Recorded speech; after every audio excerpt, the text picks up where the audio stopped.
It is nominally about a game, but as is regular in the genre, it turns out to be about the characters, although mainly focusing on a few. Like its similar predecessor, Slam Dunk, Buzzer is comedic and has a personality-driven protagonist that, despite the differences in height and a blue instead of red hair, can get into mischief. The comedy springs from there principally, but both have differing approaches to their relationships with other characters. Slam Dunk has more of an attempt at romance. Both clearly have a dissimilar number of episodes, and so can express each personality for a longer or shorter time. But possibly could have included more of them, besides the central cast, although in the end it is still sort of a microcosm of the author's previous manga. Doesn't exclusively focus on the sport, but it is in the background and integrates along with its other narrative details. It tackles a concept that not many other casual anime in this genre can address. What if whole teams were much taller, stronger? Seems like in Slam Dunk, they're set not in a hypothetical near future, but likely in schools where everyone has basically the same strengths and weaknesses, with only a little variability. And even then, with usually at least the same amount of tall people in each team. But not as a beta, it isn't even set in any kind of school, which already makes it different from most others in the genre, and instead wonders whether those with talent potential, no matter their background circumstances, could succeed in a competitive environment. Of course, this isn't any scientific evaluation. The protagonist specifically clowns about, often with his street friends, who are more alike in height and personality, as opposed to the differences in Sakuragi's group, which makes this a fundamentally comedic narrative. But it does have its serious moments, even for Hideyoshi. The comedy can focus more on height, whereas in Slam Dunk it wasn't as possible since the protagonist wasn't short. The science fiction elements are also an obvious difference in comparison, and while the most immediate effect this has is on, as mentioned previously, the opponent the protagonist's team play against, who despite being from another planet are shown to be relatable and not at all dissimilar to Earth's theme. The sci-fi is also very much in the background, with flying cars and apparent differences in technology shown in between discussions and games. Also, what is apparent from watching is that decisions were made to contrast the hues in the anime. The protagonist blue, so his opponent's red, but that doesn't stop there at all, as even environments are usually one or another. Kind of like how in Platonic Galaxy one hue is more likely to envelope most others, except possibly the more solid, more bright, as even streetlights are. And this presumably was made so life could be felt emanating from mainly Hideyoshi, but also societies at large. This anime tries to differentiate itself as much as possible, especially from its predecessor, and it succeeds to be sufficiently different, just as not. One doesn't then quite understand why, on average, it seems to be perceived as inferior by not even a margin, as it is fundamentally similar, actually. In addition to the comedy, it adds imaginative sci-fi elements with architecture pronouns to an extent that it needs to be highlighted.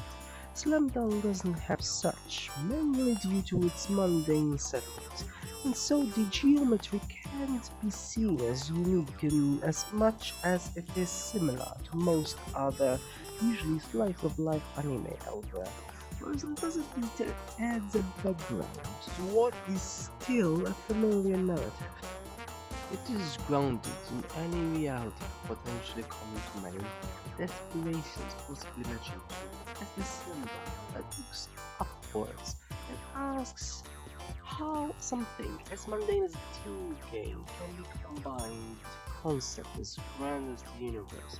While it does not explore everything that it may be, as most other sci-fi do, for example Kaiba about memories, but then again, not all players are as more relevant in their memories in the game, it is still very much solidified as a background in its multitudes. Architectural sci-fi, if such a genre were to exist. It is a story about change, growth, substance. Even the wealthy owner of the team is shown as seeking something other than what is material. And while the protagonist's comedy doesn't always coincide with the owner's desires, it still works well to cover any ground between the serious and the ridiculous.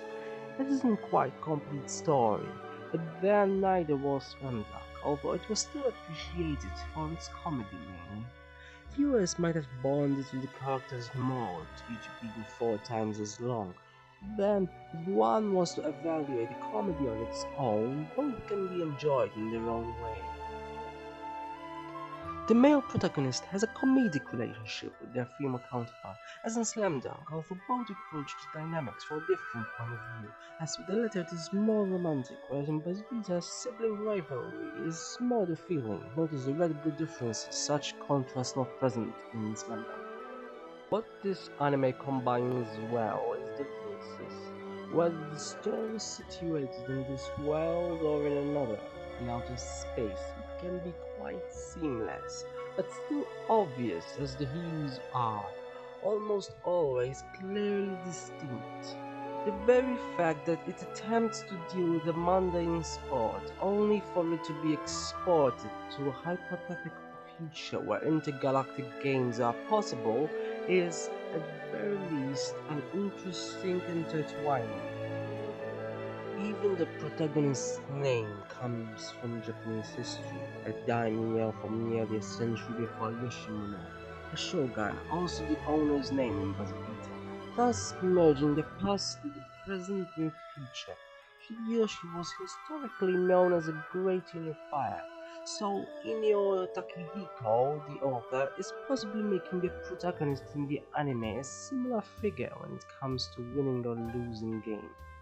Sometimes the anime even tries to make viewers think it's some detective story, mainly instigated by journalists, or even a neo-noir, especially in the latter half, and so appropriately it utilizes jazz to instill vitality where otherwise there is either comedy or competition.